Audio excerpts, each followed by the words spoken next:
Welcome everybody to the Synthetic and Engineering Biology, a joint opportunity for the UK and Switzerland webinar. Thank you for joining us today. I'm going to mention a tiny bit of housekeeping.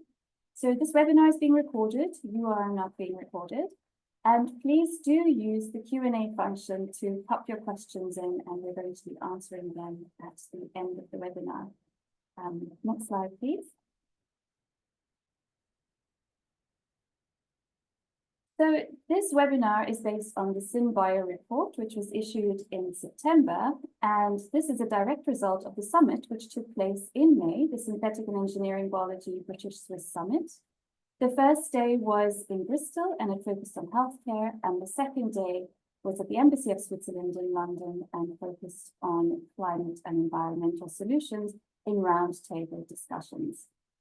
I'd really like to thank our partners, so the University of Bristol, the Bristol BioDesign Institute, Switzerland Global Enterprise, the Swiss Business Hub UK, as well as the Embassy of Switzerland, the BioIndustry Association, and Lucideon. And this is a photograph of the organizing team. We had extremely great positive feedback from the summit and many questions as to when the next one might be taking place. So next slide, please. And why did we decide to have a summit in the first place? Well, our two countries signed a memorandum of understanding in November 2022.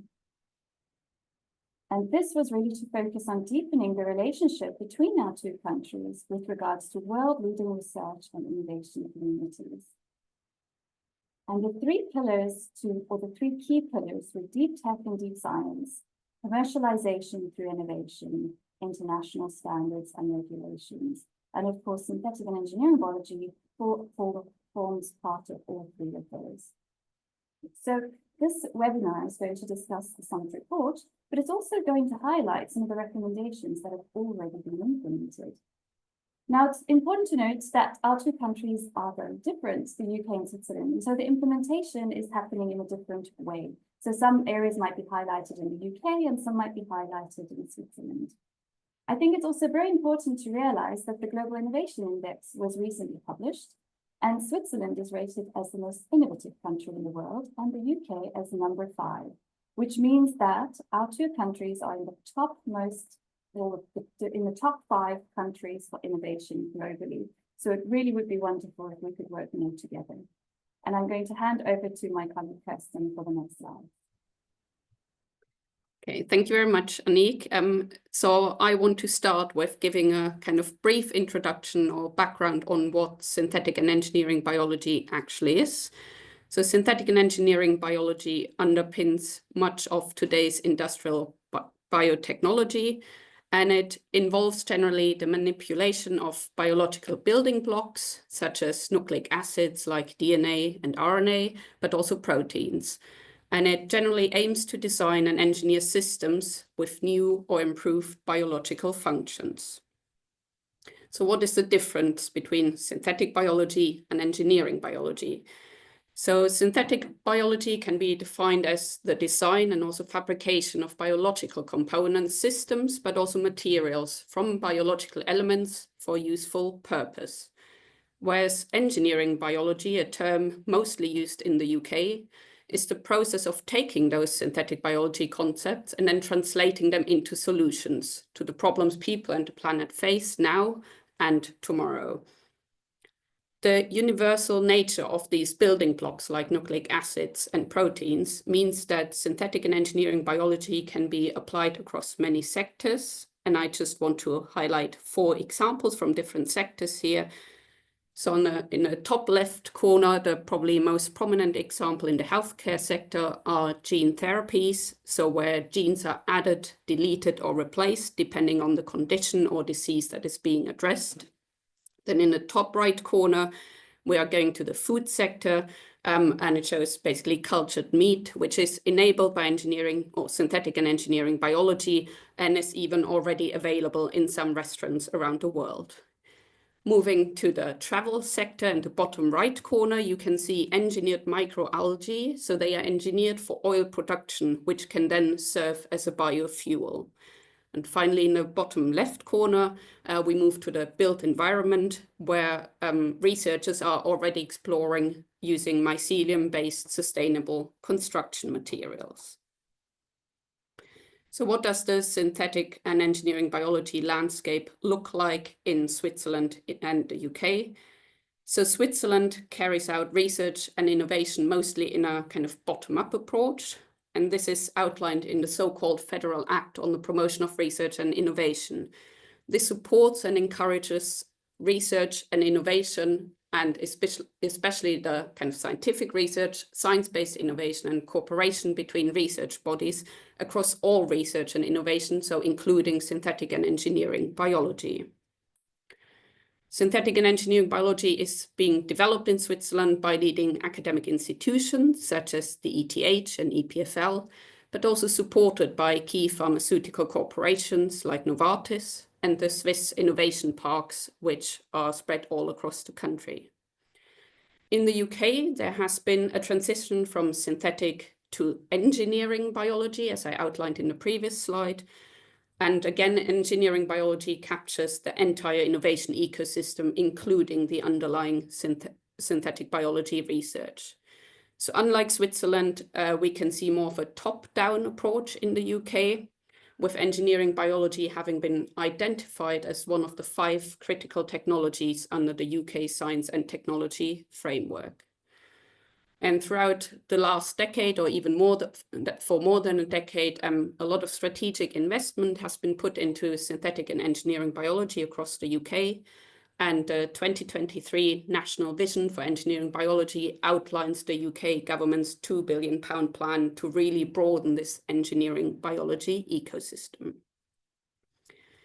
So with that information in mind, we organized, as Anike already outlined, the Synthetic and Engineering Biology Summit, which took place in May this year at the Swiss Embassy in London and was hosted by His Excellency Markus Leitner, the Ambassador of Switzerland to the UK.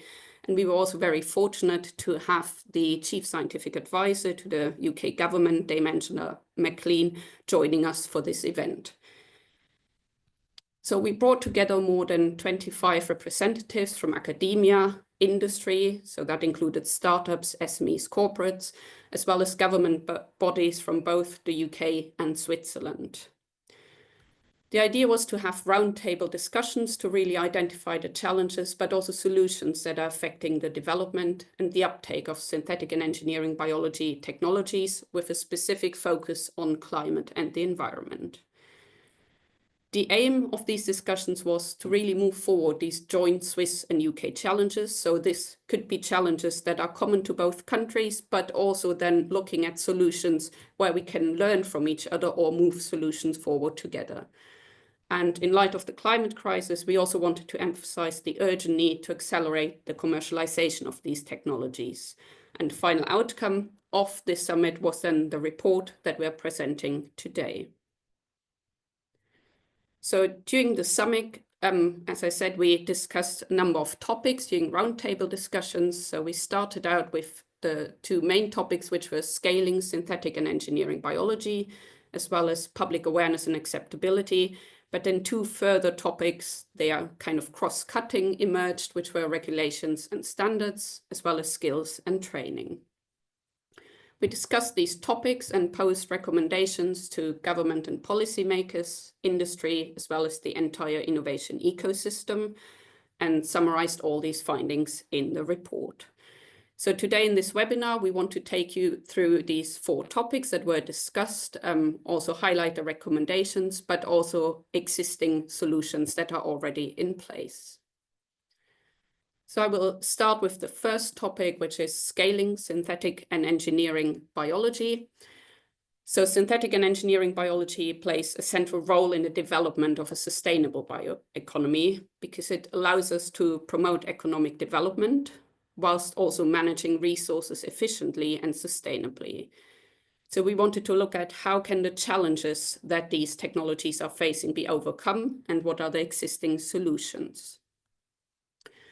We identified that in order to achieve scale, we will require the creation of efficient, low-cost systems, as synthetic biology technologies, as they currently stand, are a rather costly endeavor to scale. This in turn then obviously also requires significant investment. We also need skilled personnel to actually scale up, and especially with relevant bioprocessing expertise. And there's also a lack of or limited availability of suitable downstream processing and scaling facilities. So with synthetic and engineering biology technologies being a costly endeavor to scale, we have a bit of a catch-22 situation where achieving economies of scale is necessary to compete on price with existing solutions, but scaling up is difficult with the more expensive bio-sourced products. And in light of the climate crisis, we also again want to highlight that there is a sense of urgency to translate and commercialize these technologies, and we cannot wait for natural sectoral evolution to drive down the costs. So what are our recommendations for this topic? For government and policy, we would hope to provide an improved financial landscape through direct support where applicable to really help with this cost of scaling up. For industry, we would like to see to kind of come up with and implement novel mechanisms for manufacturing synthetic and engineering biology projects, and also look into using mobile or semi-mobile equipment for scaling existing facilities. So this can, in some cases at least, mean moving away from scale-up models equivalent to those used in the petrochemical-based industries. And these could include modular and data-rich models, as well as manufacturing at the point of need. We would hope that the entire innovation ecosystem would look at setting up a registry of relevant scale-up and downstream processing equipment nationwide to counteract the limited availability, and also streamline the access to necessary facilities within a geographical area. There are already a number of solutions in place, and I just want to highlight two of those. So the first is the so-called Pilots for You project. This is a community database which provides a network of open access pilot and multipurpose demo facilities. It is coordinated by the Biobase Europe plant, and Swansea University is one of the UK partners involved in this. A second solution to highlight is the so-called MASS Challenge in Switzerland. This is an accelerator that is supporting businesses specifically on their scale-up journey. It's working through a challenge-led program, and the idea is to overcome the challenge of high scale-up costs by matching later stage startups with corporate partners. With this, I'm handing over to my colleague, Maddie. This is Maddie from the BIA. So I'm going to speak about public awareness and acceptability of engineering and synthetic biology. So needless to say, the potential of engineering biology can only be met if public embrace the technology and actually buy the products that we are hoping to build. A key challenge is there is a lack of awareness around engineering and synthetic biology. It's a highly complex and interdisciplinary field that may be challenging for the public to engage with. Even terms like engineering or synthetic biology can be unfamiliar to the public and pose a barrier to accessing information. A complicating factor is that the technology cuts across many ethical and emotive issues, such as genetic modification, which can create a reluctance from the scientific community to engage on the subject for fear of public backlash. The lack of understanding on both sides can be a barrier to acceptance from the public. It's important that the public understand the genuine positive benefits of engineering biology and what it can deliver, so that they don't dismiss the claims made by the industry and academics as greenwashing. It's important to note that there is a wide variety in public attitudes, and there is much more research required to fully understand the picture. Resistance towards engineering biology may stem from habits, values, cultural influences, or simply the cost of the products. And it's important to note that these attitudes vary very widely across the different application areas of the technology. So we know that technology from which consumers can derive a direct personal benefit, such as innovative medicines like the mRNA vaccine during COVID, or where the benefits are perceived as low risk, that also allow consumers to maintain current lifestyle choices, such as sustainable aviation fuels, tend to be very well received. However, in contrast, applications such as genetically modified foods or environmental interventions where biotech products will be released into the environment, such as gene drives of malaria-resistant mosquitoes, are faced with a lot more resistance. Consumers tend to perceive this technology as much more risky and fail to see some of the benefits, as they might not be personally applicable directly. It's also very important to note that the public outcry to genetically modified foods in the 1990s and 2000s was extremely damaging to the public appetite for biotech innovation, especially within the food and agricultural sectors. But now, as the public is taking the climate crisis a lot more seriously, public attitudes, especially among young people, do seem to be changing. So during the roundtables, we discussed mechanisms that can drive acceptance.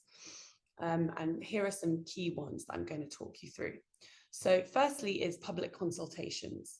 These allow for dialogue and reflection on public concerns. A great example of was the public dialogue around mitochondrial donation, sometimes known as three-person babies. The UK was the first country to allow this procedure, and this decision was taken after 17 years of review, which involved several studies of public opinion and a consultation process. It's also very important to engage early. By doing so, we allow public concerns to be addressed very early on, as the technology is still developing, where there's time to address them.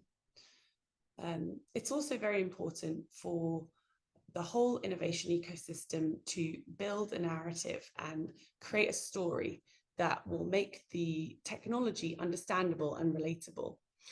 We need to focus on publicizing the successful case studies and demonstrate their impact, especially around environmental protection. It's important to especially publicize these so-called gateway applications.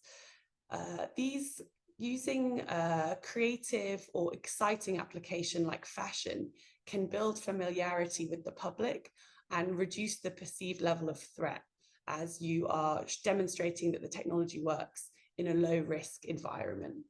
This allows them to understand what you're creating and may make the future applications of the technology more acceptable when we move into more emotive areas such as food. Another key driver of public acceptance is to ensure that the products are safe and trustworthy, and key to that is regulation and standards, which I'll touch on more in a moment. It's important to remember that public engagement is a shared responsibility. The entire innovation ecosystem needs to be involved and work together on implementing these recommendations. Can I have the next slide, please? So the recommendations that came out of the session try to address these challenges. So the first one is aimed at government and policymakers. We feel that more needs to be done to recognize and emphasize the environmental benefits of engineering biology, and this needs to be better communicated with the public. Emphasis needs to be placed on how this technology improves upon existing approaches, which have negative impacts on the environment. Focusing on how engineering biology will positively disrupt outdated tech allows us to create a clear narrative to help convince the public. Moving on to recommendations for the entire ecosystem, we think that everyone has a role to play in engaging with the public, and there needs to be coordination and collaboration to present a positive image that is coordinated within the media, and more work needs to be done to engage the public directly. It's important to remember that public attitudes need to be better understood so that we can move forward. So further research needs to be done to enable us to target our communications and directly address any concerns. And finally, work needs to be done to engage with the public early, to shape their understanding and address concerns as the technology does emerge. We need to remember to be open and inclusive and responsive to public opinion, not just blindly promote the science and assume that the public are going to be on board. So much of this work is already underway, and here are some positive examples of solutions that I want to highlight. So the first is an example from Switzerland. The company Climeworks is a Swiss carbon capture and sequestration company. They are using the CO2 that they capture in really innovative ways. They're using it to carbonate beverages, fertilize crops, including tomatoes and cucumbers, which demonstrates how synthetic biology is already being used to address environmental challenges. In terms of government work to engage with the public, the Government Office for Science here in the UK has been doing an interesting project where they interview academic institutions, including our colleagues at the Bristol BioDesign Institute. They're aiming to gather data in order to produce an internal document for the Department for Science and Innovation and Technology, which aims to broaden public engagement on synthetic biology. I also mentioned research into public views, and there's been 2 recent reports which were published by the UKRI and ScienceWise on public attitudes in the UK. They looked at engineering biology in the context of health and food, and both reports found there has been a lack of research into the matter. They do provide valuable insights into the knowns and unknowns and can form a great foundation for further study. So overall, we really need to continue emphasizing environmental benefits whilst carrying out more research into attitudes so that the entire innovation ecosystem can collaborate and shape future dialogue on engineering biology to ensure acceptance. Next slide, please. Now moving on to regulation and standards. So regulation came out as a key hurdle for engineering biology within both the UK and Switzerland. So regulations are essential to ensure safety and trust in our products. However, they must be fit for purpose and match the rate of innovation. Existing regulations often fail to keep up with rapidly emerging technology, and this is a problem across all sectors.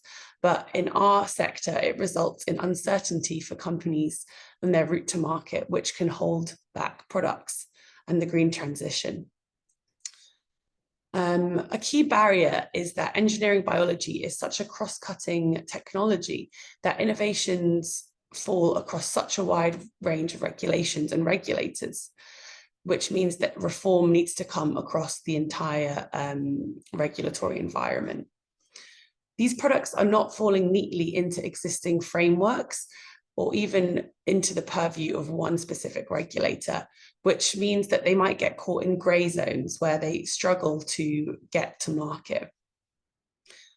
The regulators themselves are struggling to keep up with the pace of change. They may lack resources, time, or the technical expertise to stay at the cutting edge. So much discussion is focused. Another issue is regulatory convergence or divergence. This has been a big focus in the UK since Brexit. Converging with large markets like the EU is very advantageous in terms of selling your product, but there are disadvantages if you are converging with outdated regulatory frameworks when you want to be innovative. So this is a matter for careful consideration. There's no consensus yet. On to standards. Standards help accelerate commercialization and adoption of new technologies. The International Organization for Standards, the ISO, looks after 25,000 standards across all industries, but the bioeconomy only has less than 40.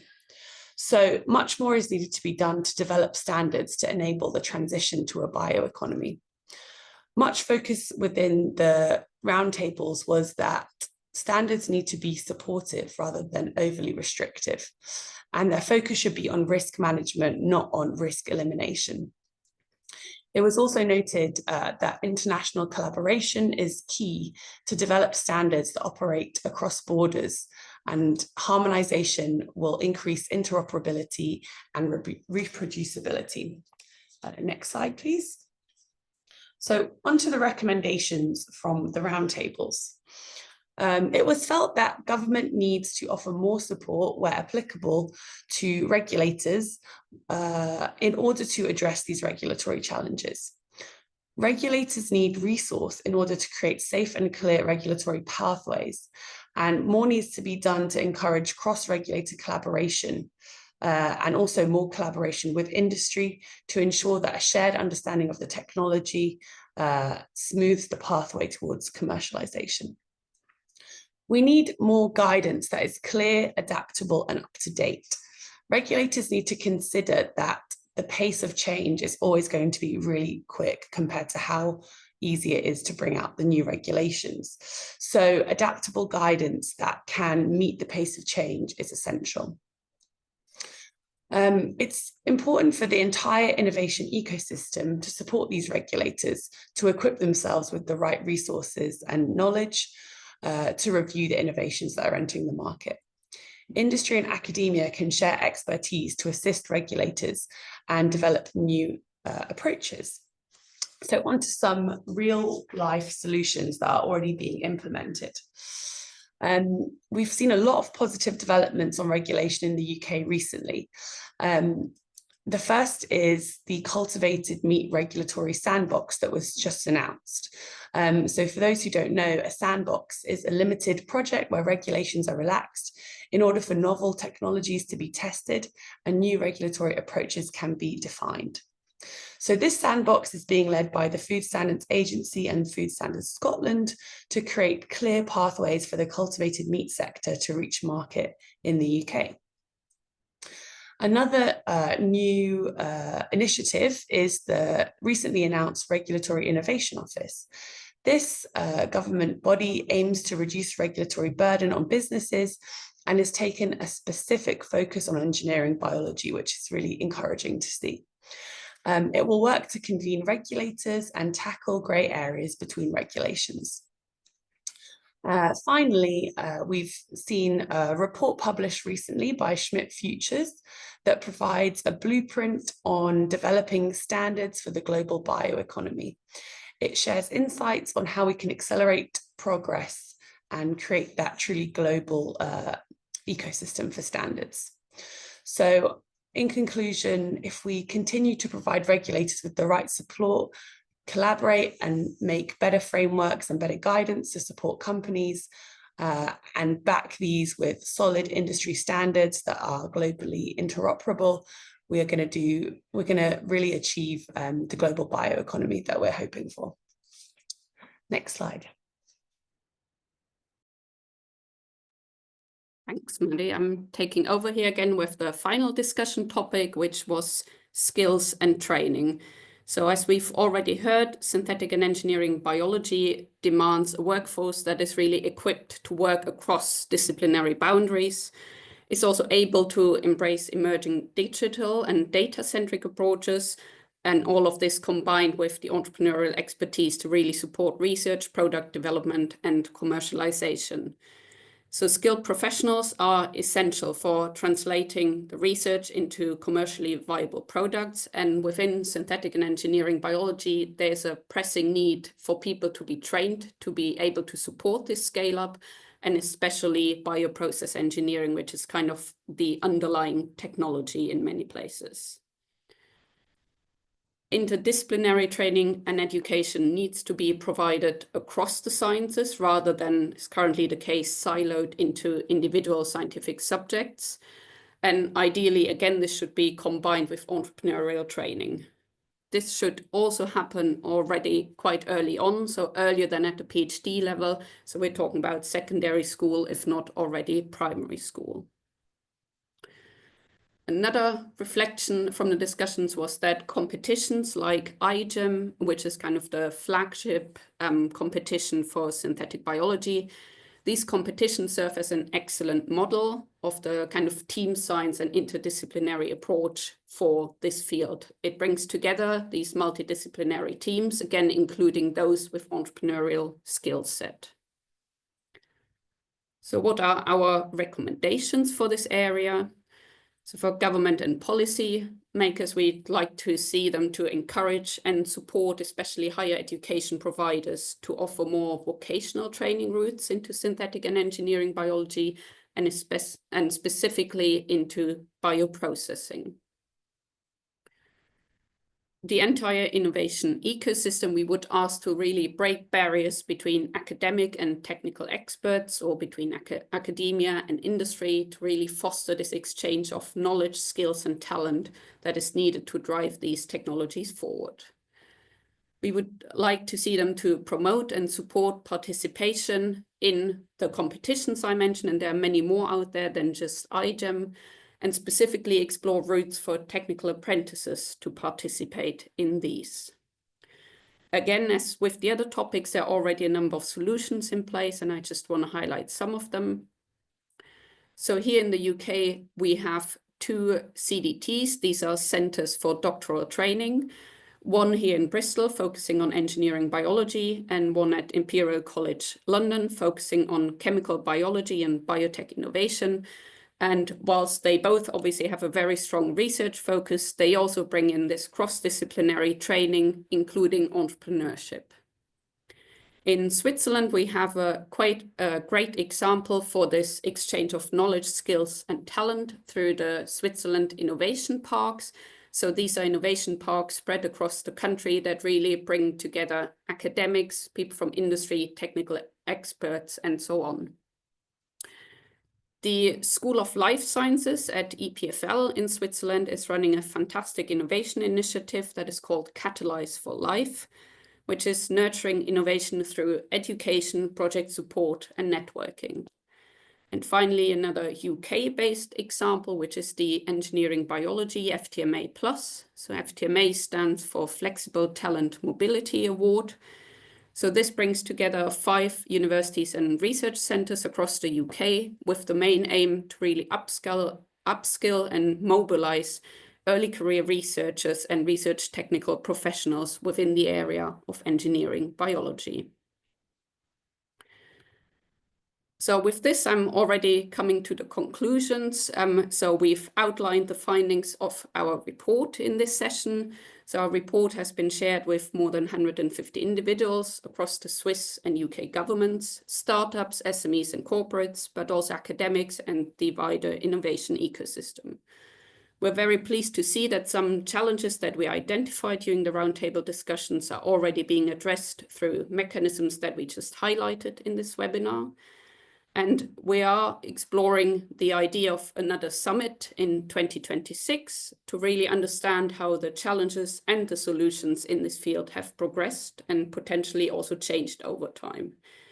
This time the focus was on the kind of Swiss-UK common challenges, but we might also be looking at other countries that are kind of powerhouses in synthetic and engineering biology, in addition to these 2 countries, to really learn from their challenges and solutions and see where we can work together. So with this, I just wanted to thank you for joining the webinar. Here are some links for our contact details if you have further questions. And also we have time for questions now, and I'm going to hand back to Anike for that. Thank you both, Kerstin and Maddie, for the great presentation. So we're going to start off with a few questions. We already have some in the chat. So one of the questions is, are there any ongoing collaborations or initiatives already between the UK and Switzerland with regards to synthetic and engineering biology? Yeah, we can take this one. So we've seen a really great collaboration that was brought about by collaboration between funding bodies in the UK and Switzerland. InnoSuisse and Innovate UK offered collaborative R&D grants for UK and Swiss companies working in partnership. And this was across all technological areas, but several EngBio partnerships received funding, and 2 with environmental applications, which I can tell you a little bit about. So Cell, who create unique pigments with a metallic shine from cellulose, are working with Impossible Materials, a company creating a cellulose-derived white pigment, working together to build a manufacturing process platform where the waste stream from one company is used as a feedstock for the other, creating a low-impact manufacturing process which is more sustainable. So that's a really exciting collaboration. There's also been Roslin Technologies, which is a cultivated meat company in the UK, teaming up with the Cultured Hub in Switzerland to improve upon the manufacturing process. They're working to intensify the production of the stem cells that Roslin Tech create and demonstrate the commercial potential of cultivated meat, which is another really exciting collaboration. Thank you, Maddie. I see we've got a few more questions. So one of them is, and I think, Kerstin, you can answer this one. It says, what is next? Are you planning to continue to proactively support the UK-Swiss axis in synthetic and engineering biology? Yes, I can take that one.